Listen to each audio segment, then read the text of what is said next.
Good evening बच्चों, कैसे हैं आप? सभी सही होंगे।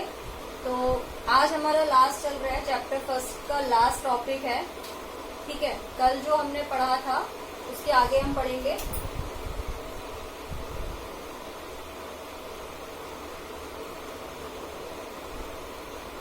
क्या था? मैटर। ठीक है, हमारे आसपास के पदार्थ। तो अब हम इसमें पढ़ रहे हैं वाष्पीकरण।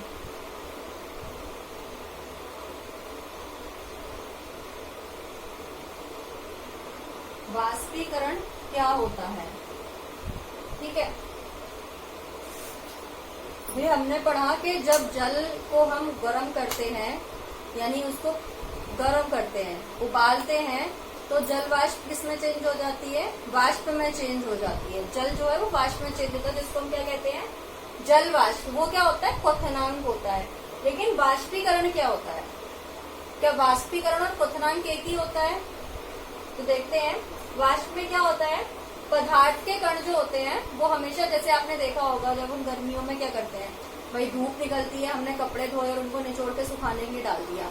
अगर आप कपड़े फैला के डालते हो तो वो जल्दी सूख जाते हैं। अगर आप उनको सुकोड़ के डालोगे, इकट्ठा करके रखोगे, तो उनको टाइम लगेगा सूखने के लिए। ठीक है, तो वाष्पीकरण होता क्या है? तो वो हम देखते हैं। पदार्थ के कण हमेशा क्या होते हैं? गतिशील होते हैं और कभी कभी रुकते नहीं है, वो हमेशा चलते रहते हैं। मैंने आपको पहले ही बताया था, आगे की क्लास में हम पढ़ चुके हैं कि पदार्थ के कण में गति होती है, जो उसकी किसकी वजह से होती है? उसकी गतिज ऊर्जा के कारण होती है।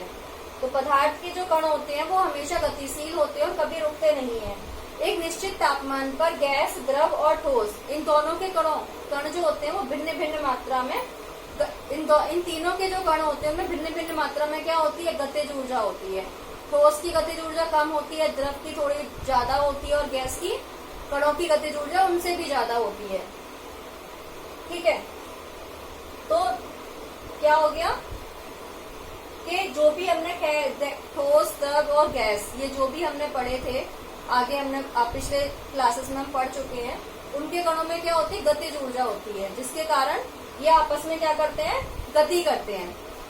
ठीक है, तो द्रव की सतह पर स्थित कणों की कुछ अंशों में इतनी गतिज ऊर्जा होती है, मतलब जो द्रव होता है उसके जो कण होते हैं, मतलब पार्टिकल्स जो होते हैं, उनमें इतनी गतिज ऊर्जा होती है कि अगर उनकी सतह की जो गतिज ऊर्जा होती है वो ही काफी होती है उनको गति कराने के लिए। उनको एक्स्ट्रा ऊर्जा की जरूरत नहीं पड़ती है। जैसे कि भी मैंने आपको बताया कि जब हम गीले कपड़े को सुखाते हैं, भाई पानी को हम उबालते हैं, उबाल के जब वो उबलता है तब वो किसमें? वाष्प में चेंज होता है, जल वाष्प में चेंज होता है। लेकिन भाई कपड़े जब हम सुखाते हैं तो वो गीले होते हैं, लेकिन सूर्य भी नहीं निकल रहा होता है, प्रकाश भी नहीं आ रहा होता है, सूरज की गर्मी भी नहीं होती है, या बहुत जोर से हवा चल रही होती, तब भी वो कपड़े क्या होते हैं? आराम से सूख जाते हैं, अगर आपने वो अच्छी तरह से फैला के डाले हुए हैं। तो इससे क्या है कि द्रव जो होता है उसकी सतह पर जो उपस्थित कण होते हैं उनमें इतनी गतिज ऊर्जा होती है कि वो बिना किसी एक्सटर्नल फोर्स के मूव कर जाते हैं, यानी चले जाते हैं। ठीक है, एक दूसरे के आकर्षण बल से बाहर जा सकते हैं। क्वथनांक से कम तापमान पर, यानी क्वथनांक का जो तापमान होता है, मेरे जल को जब उबालते हैं, जब वो उबलना शुरू होता है जिस पॉइंट पर, उसको क्या कहते हैं? क्वथनांक कहते हैं। तो क्वथनांक से भी कम तापमान पर द्रव के वाष्प में परिवर्तन होने को क्या कहते हैं? वाष्पीकरण कहते हैं। क्या कहते हैं? वाष्पीकरण। इसको लिख लेते हैं हम। वाष्पीकरण क्या होता है? पदार्थ के कण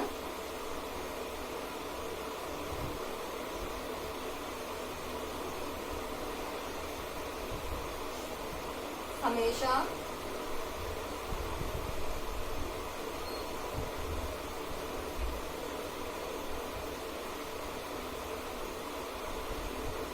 गतिशील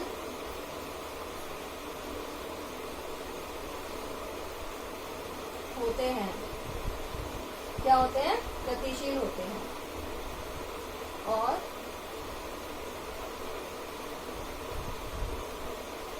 कभी नहीं रुकते।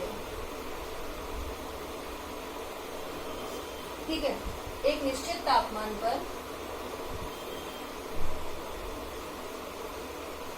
नोट डाउन करते जाइए आप लोग साथ के साथ जो भी क्लासेस को देख रहे हैं, ठीक है।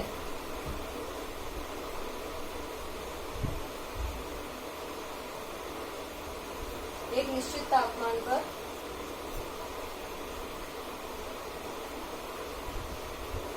गैस, द्रव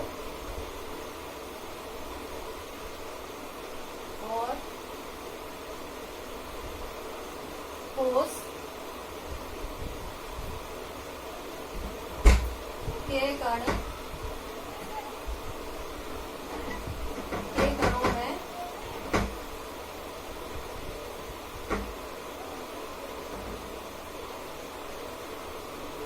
विभिन्न मात्रा में गतिज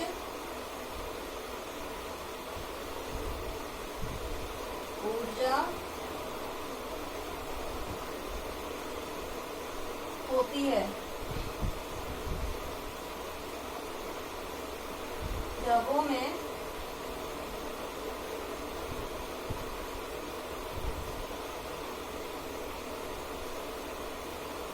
सतह पर, द्रवों में जो सतह होती है, ठीक है, स्थित कणों में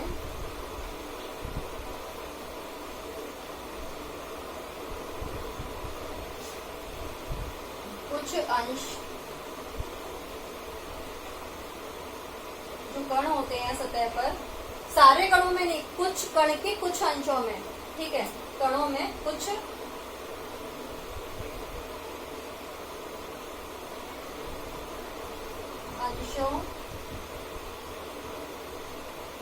अंशों में क्या होती है, इतनी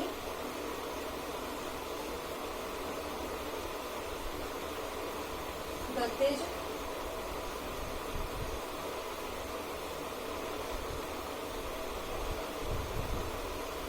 ऊर्जा होती है कि वे दूसरे कणों के, भाई कण क्या होते हैं, एक दूसरे से आकर्षित होते हैं, तो वो क्या करते हैं, दूसरे कणों के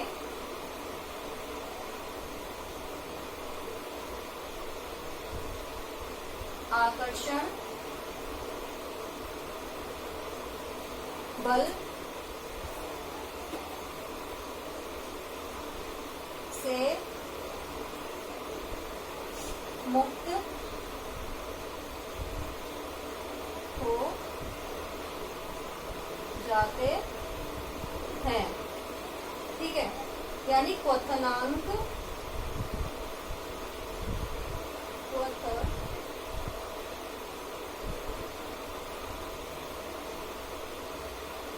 क्वथनांक से कम तापमान पर द्रव के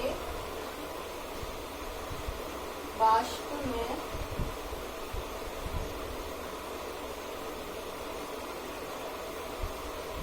परिवर्तित होने की प्रक्रिया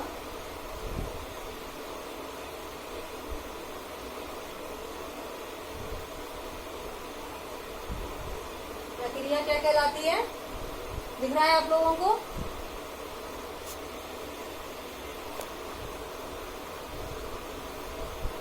होने की प्रक्रिया क्या कहलाती है, अभी दिख रहा है ना, मे भी मैं जो लिख रही हूँ वो होने की प्रक्रिया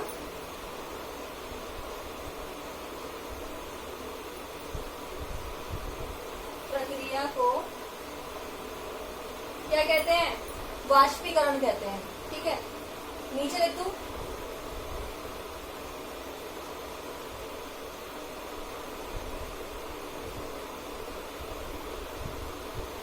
वाष्पीकरण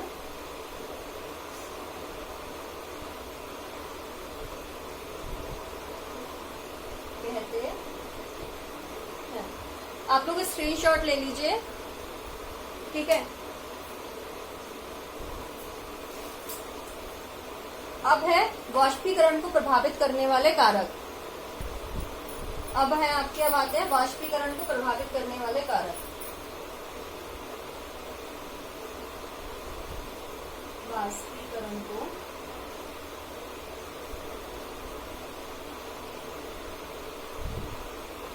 प्रभावित करने वाले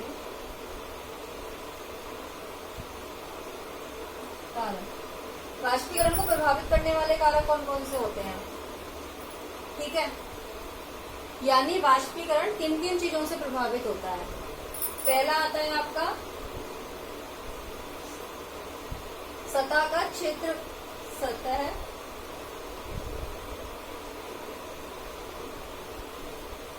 क्षेत्र,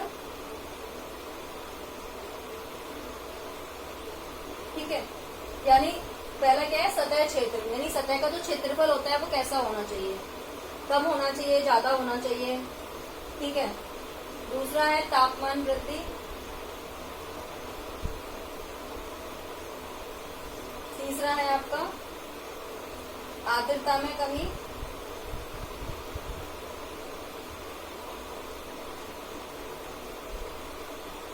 ठीक है।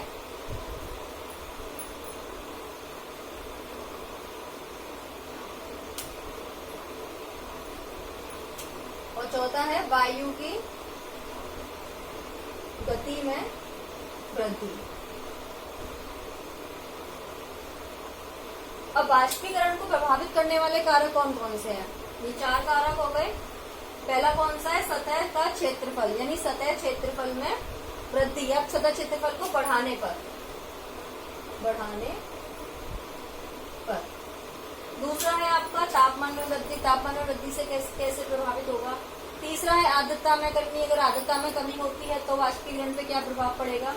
चौथा है आपका वायु की गति में वृद्धि, और वायु की गति में अगर वृद्धि होती है तो क्या होगा। तो पहला है आपका सतह का क्षेत्रफल बढ़ाने पर, ठीक है। तो पहले हम ये चारों पॉइंट आप नोट डाउन कर लीजिए, फिर हम लिखते हैं फर्स्ट पॉइंट के बारे में।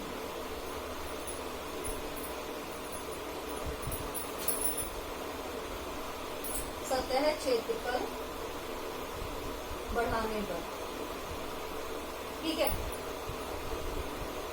वाष्पीकरण क्या भी अपन ने पढ़ा था? वाष्पीकरण क्या है? सतही प्रक्रिया, यानी द्रव्य की सतह पर जितने परमाणु, मतलब जो कण होते हैं, उनमें से कुछ अंश ऐसे होते हैं जिनकी गतिज ऊर्जा इतनी होती है कि आपस में एक दूसरे से अलग हो सकते हैं, आकर्षण से दूर हो सकते हैं, ठीक है। तो वाष्पीकरण क्या है? एक सतही प्रक्रिया है। कैसी प्रक्रिया है? वाष्पीकरण एक सतही प्रक्रिया है। कैसी प्रक्रिया है वाष्पीकरण? एक सतही प्रक्रिया है। सतह का क्षेत्रफल जैसे जैसे बढ़ेगा वाष्पीकरण क्या होगा? ज्यादा होगा, और सतह का क्षेत्रफल कम होगा तो वाष्पीकरण क्या होगा? कम हो जाएगा, ठीक है। जैसे आपको मैंने भी बताया, कपड़े सुखाने हम जाते हैं, कपड़े हमने धोए, कपड़ों को अगर हम क्या करते हैं? फैलाकर डाल देते हैं रस्सी पर, तो कपड़े क्या होते हैं? हमारे जल्दी सूख जाते हैं, यानी उसकी सतह कैसी हो गई? ज्यादा हो गई। लेकिन वही कपड़े हम क्या करेंगे? इकट्ठे करके रख देंगे, तो वो कपड़ों को सूखने में क्या लगेगा? टाइम ज्यादा लगेगा, क्योंकि उसके जो कण है उनको वाष्पित होने में ज्यादा समय लगेगा। पहले ऊपर की सतह के वाष्पित होंगे, फिर नीचे की सतह के कण जो है वो ऊपर आएंगे, फिर वो वाष्पित होंगे, तो उसमें क्या लगता है? समय लगता है। तो वाष्पीकरण क्या है? सतही प्रक्रिया है। जितना इसका सतह का क्षेत्रफल ज्यादा होगा, वाष्पीकरण उतना ही ज्यादा होगा। सतह क्षेत्रफल, सतह क्षेत्र बढ़ाने पर वाष्पीकरण की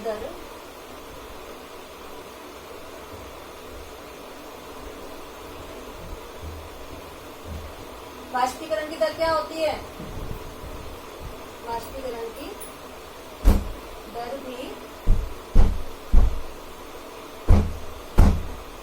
बढ़ जाती है। क्या हो जाती है? बढ़ जाती है। ये आपका पहला पॉइंट हो गया, ठीक है।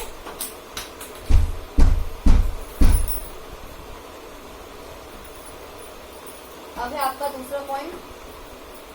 दूसरा पॉइंट क्या है? तापमान में वृद्धि। तापमान में वृद्धि से क्या मतलब है? तापमान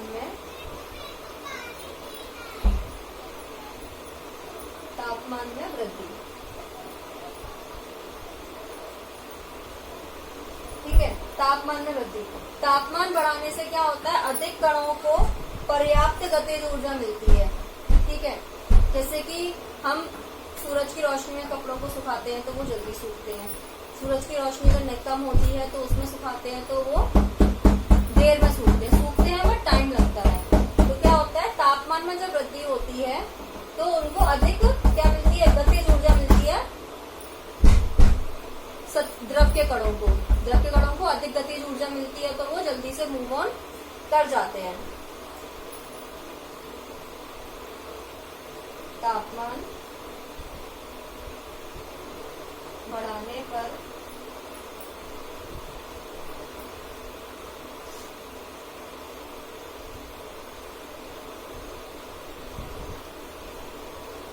अधिक कणों को गतिज ऊर्जा मिलती है। आप लोग साथ के साथ नोट डाउन करते जाइए। ठीक है, इससे क्या होते हैं? वो वाष्पित हो जाते हैं।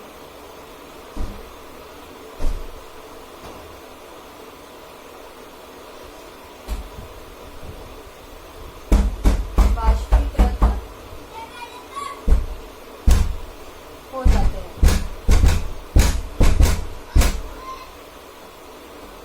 क्या होते हैं?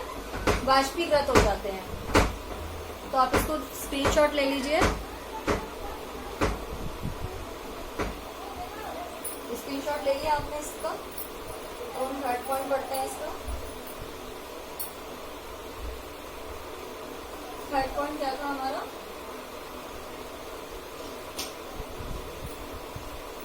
आर्द्रता में कमी।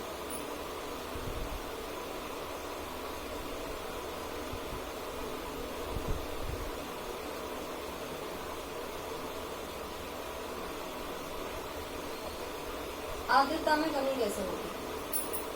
ठीक है, आर्द्रता से कमी से जल वाष्प कैसे प्रभावित होती है? आर्द्रता किसे कहते हैं?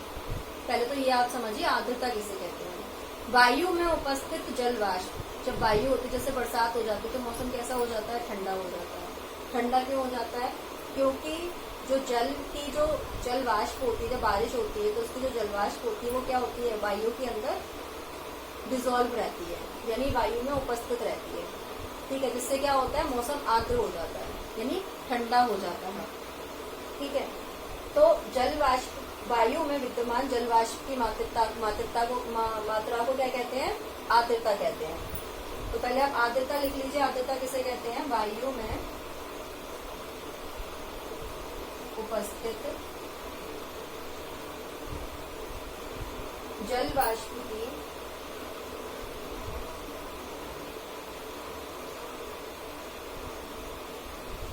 की मात्रा को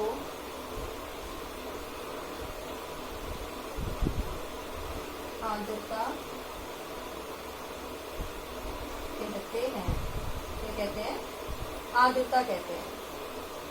ठीक है,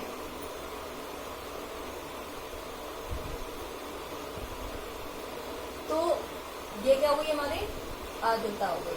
अब ये आर्द्रता की कमी से क्या प्रभाव पड़ता है वाष्पीकरण पर, वो अब हम देख लेते हैं। तो क्या होता है? एक निश्चित तापमान पर हमारे आसपास, मतलब एक निश्चित तापमान होता है आर्द्रता का, जिसपे हमारे आसपास की जो वायु होती है उसमें जल वाष्प के कण जो होते हैं, जल वाष्प के कण उपस्थित होते हैं। ठीक है, एक निश्चित तापमान पर।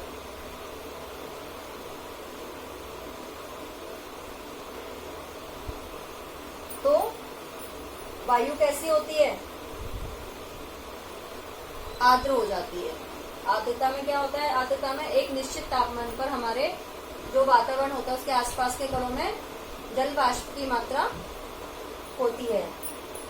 जब वायु के कण जल में पहले से अधिक होते हैं, भाई जल के जो कण होंगे अगर पहले से अधिक है, ठीक है, यानी मौसम ठंडा है, ठीक है, तो वाष्पीकरण क्या होगा, कम होगा। लेकिन अगर जल वाष्प के कण जो हैं वायु में कम है तो वाष्पीकरण क्या होगा, ज्यादा होगा। इसको हम समझ सकते हैं, मैंने भी आपको कपड़े सुखाने वाला एग्जाम्पल दिया, ठीक है। आप धूप में सुखाते हो तो जल्दी सूखते हैं, फैला के सुखाओगे तो जल्दी सूखेंगे, इकट्ठा करके रख दोगे तो टाइम लगेगा सूखने में। सेम आर्द्रता का है, ठीक है। अगर मौसम ज्यादा ठंडा है, ठीक है, यानी उसके आसपास जो वायु है उसमें जल वाष्प के कण ज्यादा होंगे तो भाई मौसम ठंडा होगा, उसमें कपड़े क्या होते हैं हमारे, देर में सूखते हैं। यानी कपड़ों के अंदर जो सतह पर जो जल है, जो द्रव है, उसके कण जो हैं वो कम गति करेंगे, ठीक है। लेकिन अगर आसपास का मौसम क्या है, आर्द्र कम है, यानी जल वाष्प के जो कण है आसपास के मौसम में वो कम है, तो जो कण होते हैं जल वाष्प के, द्रव के जो कण होते हैं वो अधिक तेजी गति से गति करते हैं, तो वो वातावरण में जाकर के मिल जाते हैं, ठीक है। तो लिख लेते हैं यहाँ पे निश्चित तापमान पर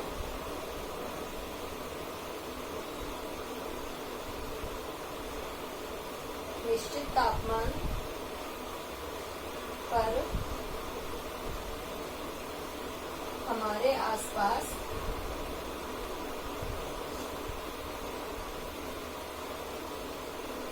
की वायु में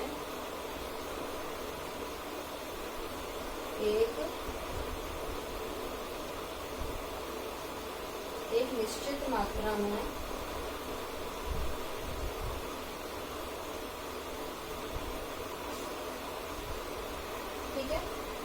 एक निश्चित मात्रा में ही जल वाष्प होती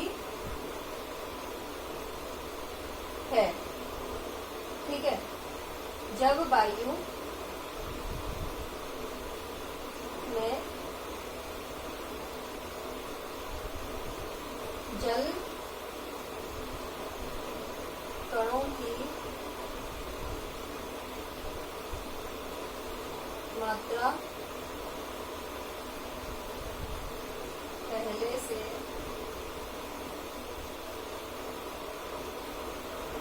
अधिक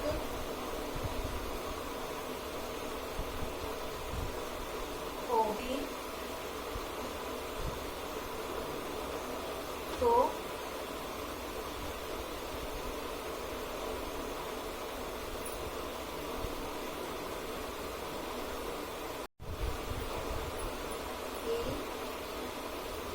दर घट जाएगी। क्या हो जाएगी, वाष्पीकरण की दर घट जाएगी। भी मैंने आपको बताया ना, तो आपने एग्जाम्पल तो समझ लिया होगा, स्क्रीनशॉट ले लीजिए इसका, नहीं लिख पाए तो।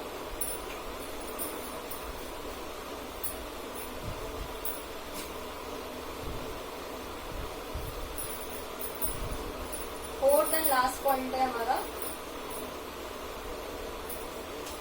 वायु की गति में वृद्धि।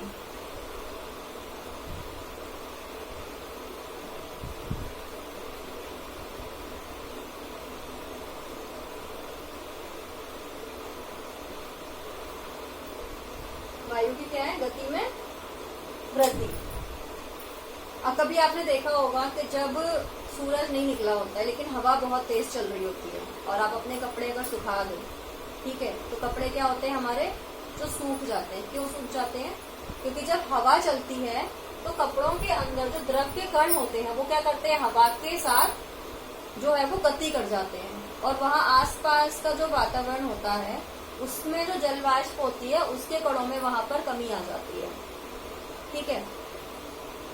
तो हवा चलती है तो हमारे जो आसपास के वातावरण में जो आर्द्रता के कण होते हैं वो क्या होते हैं, हवा के साथ मूव कर जाते हैं, और वहां के आसपास के जो वातावरण में जो आर्द्रता के कण उपस्थित हो, जलवाष्प के जो कण उपस्थित होते हैं, जलवाष्प के कण, वो जलवाष्प के कण कमी के कारण वस्त्रों के अंदर जो नमी होती है, जो जलवाष्प के कण होते हैं वो आसपास के वातावरण में घुल जाते हैं, जिससे कि क्या होता है, कपड़े हमारे हवा में भी सूख जाते हैं। इससे हमें पता चलता है कि वायु की गति में अगर तेजी से वृद्धि होती है तो क्या होता है, जल बाष्पीकरण होता है वो कैसा हो जाता है, तेज हो जाता है। लेकिन अगर वायु की गति में वृद्धि कम है तो जल बाष्पीकरण क्या होगा, कम होगा।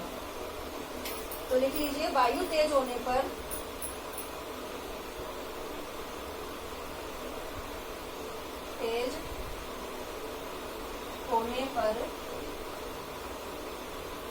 जल वाष्प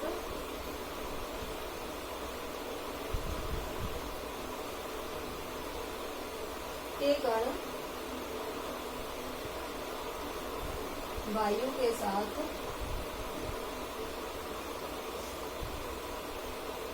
उड़ जाते हैं। क्या होते हैं, उड़ जाते हैं, जिससे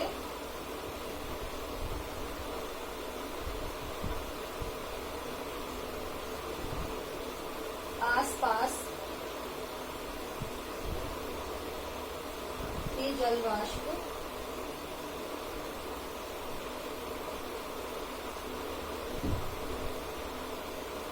की मात्रा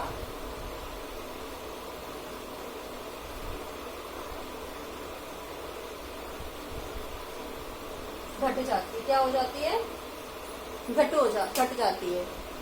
ठीक है। ऐसे ही बाष्पीकरण के कारण क्या होता है, हमें शीतलता महसूस होती है। होती शीतलता महसूस बाष्पीकरण के कारण। आप गर्मी में गर्म कपड़े पहनते हो या ठंडे कपड़े पहनते हो? कैसे कपड़े पहनना पसंद करते हैं गर्मी में? गर्मी में ज्यादातर सब लोग कॉटन के कपड़े पहनते हैं। सूती कपड़े क्यों पहनते हैं? सूती कपड़े इसीलिए पहनते हैं कि जब हमें गर्मी में पसीना आता है तो सूती कपड़े क्या करते हैं, जो पसीना होता है उसको सोख लेते हैं और गीले हो जाते हैं। और जो बस कॉटन के कपड़े जो होते हैं उनके ऊपर जो जलवाष्प, जो हमारे पसीना से गीले होकर के जो जलवाष्प, जो द्रव के कण होते हैं, उसका जो सतह होता है, वहां से वो क्या होते हैं, वायु के साथ उड़ जाते हैं और क्या करते हैं, बाद में हमें ठंडक का एहसास होता है। इसी तरह से आपने देखा होगा कि जब गर्मी पड़ रही होती है, बहुत तेज धूप होती है, और धूप में क्या होता है, जब छत होती है वो क्या होती है, बिल्कुल तप जाती है। अगर आप ऊपर पैर रखते हो तो वो क्या होती है, गर्म होती है।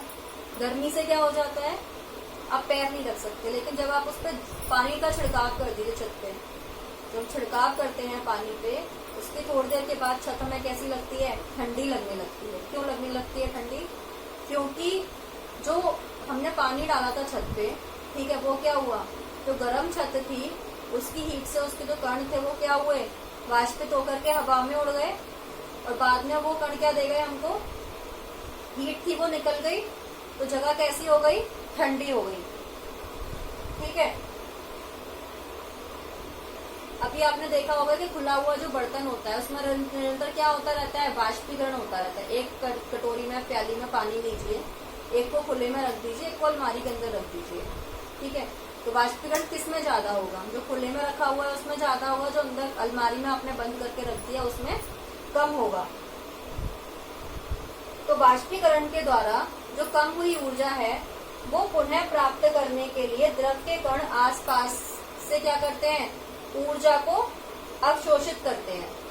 ठीक है। जिसके कारण हमें क्या महसूस होती है, शीतलता महसूस होती है। यानी वाष्पीकरण से जो ऊर्जा, मतलब जब छत पे पानी डालने से पहले छत गर्म थी, तो छत की जो नमी थी उसने क्या किया, उसकी ऊर्जा सारी चली गई, तो छत कैसे ही गर्म होगी। लेकिन जब आपने उसमें पानी डाला तो उसने क्या किया, ऊर्जा को अवशोषित कर लिया। क्या कर लिया, अवशोषित कर लिया, और कैसी हो गई, ठंडी हो गई। तो ये चैप्टर जो है वो हमारा यहीं पे कंप्लीट होता है। ठीक है। आशा करती हूँ कि आप लोगों को ये चैप्टर समझ में आया हो। अगर आप लोगों को समझ में आया है, और अगर नहीं समझ में आया है तो प्लीज आप कमेंट करके मुझे बताइए। मुझे आपके कमेंट का बेसब्री से इंतजार है। और प्लीज बच्चों, आपसे विनम्र अनुरोध है मेरा, अगर आपको वीडियोस अच्छी लग रही है, मेरा पढ़ाना आपको अच्छा लग रहा है, तो प्लीज आप चैनल को सब्सक्राइब करिएगा और बेल आइकन को दबाना मत भूलिएगा, ताकि अगर वीडियो जैसी नेक्स्ट डे अपलोड होती है तो आपको उसका नोटिफिकेशन जो है वो मिल जाए। ठीक है। गुड नाइट बच्चों। आज का वीडियो थोड़ा लेट हो गया, बट कल से आपको वीडियो टाइम पे मिल जाएगा। Thank you.